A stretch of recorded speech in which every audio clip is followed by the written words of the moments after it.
राष्ट्रवादीच्या नेत्या विद्या चव्हाण ह्या देखील आपल्यासोबत सध्या जोडल्या गेल्या आहेत। थेट त्यांना विचारूया, विद्याजी, महत्त्वाची ही दृश्य आहे। पंतप्रधान नरेंद्र मोदींच्या भेटीला शरद पवार पोहोचताय। सध्या अनेक घडामोडी या देशात सुरू आहे आणि अशात ह्या भेटीचं महत्त्व हे कमी होत नाहीये, कारण एकीकडे सीजेपीचं आंदोलन आहे, जिकडे शरद पवारांनी पाठिंबा दिला होता, काल जाऊन चर्चा केली होती आणि त्यानंतर आज ते पंतप्रधान नरेंद्र मोदी यांना जाऊन भेटतायत। काय वाटतं या भेटीवर? नाही, या भेटीवरनं अतिशय स्पष्ट आहे की जेव्हापासून हे सोनम वांगचूक 25 दिवसापासून उपोषणावर बसलेले आहेत, अनेक तरुण मुलं आले आहेत आणि 20 तारखेला त्यांनी कॉल दिला होता की आपण सगळ्यांनी एकत्र येऊन ते शिक्षण मंत्री जे आहेत त्यांचा राजीनामा घ्यायचा आहे। आणि त्या आंदोलनावर ज्या अमानुष प्रकारे पोलिसांनी लाठीचार्ज केला, नंतर ते टियर गॅस वगैरे फोडला, तर ते अत्यंत अशोभनीय आहे।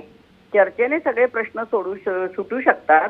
मागे आपल्याला माहिती आहे की सोनम वांगचूक उपोषणाला बसले तेव्हा सुद्धा शरद पवारांनी पत्रकार परिषद घेऊन सांगितलं होतं की अशा प्रकारे उपोषणाकडे दुर्लक्ष सरकारने करू नये। काल सुप्रियाताई सुळे, शरद पवार स्वतः या आंदोलनात सामील झाले होते आणि शरद पवारांनी पुन्हा एकदा सरकारला अपील केलं होतं की तुम्ही या आंदोलनाकडे संवेदनशीलतेने बघावं आणि त्या मुलांची जी मागणी आहे ती रास्त आहे, त्या शिक्षण मंत्र्यांनी राजीनामा दिला पाहिजे, स्वतः त्यांनी खुलासा केलेला आहे।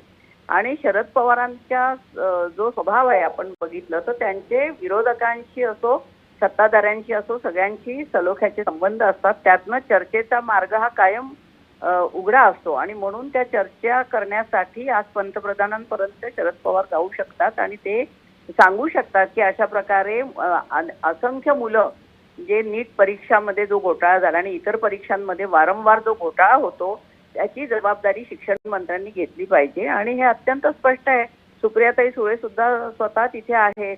त्यामुळे असे काहीतरी प्रश्न उपस्थित करणं की एनडीएशी जवळीक साधणं वगैरे हे असं काहीही नाहीये। शरद पवार हे कायम सेक्युलर पक्षांबरोबर आहेत, ते इंडिया आघाडी बरोबरच आहेत, इकडे महाराष्ट्रामध्ये ते महाविकास आघाडी म्हणून आहेत, परंतु त्यांच्यावरती अशा प्रकारे आरोप करणं हे बरोबर नाहीये। या तरुण मुलांना जी मारहाण झालेली आहे आणि त्यांची मागणी कशी रास्त आहे आणि त्याच्यामध्ये सरकारने लक्ष घातलं पाहिजे।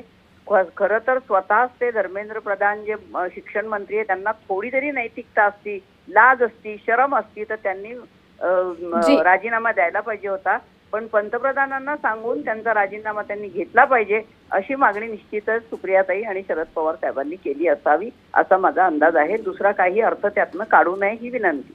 जी विद्याताई, धन्यवाद या सविस्तर प्रतिक्रियेसाठी। तर खासदार सुप्रिया सुळे या देखील या भेटीवेळी उपस्थित होत्या, तशी दृश्यही समोर आलेली आहे। पंतप्रधान नरेंद्र मोदी यांनी हात धरत शरद पवार यांचं कार्यालयात स्वागत केलं। सीजेपीच्या आंदोलनाच्या पार्श्वभूमीवर शरद पवार, पंतप्रधान नरेंद्र मोदी यांची ही महत्त्वाची भेट।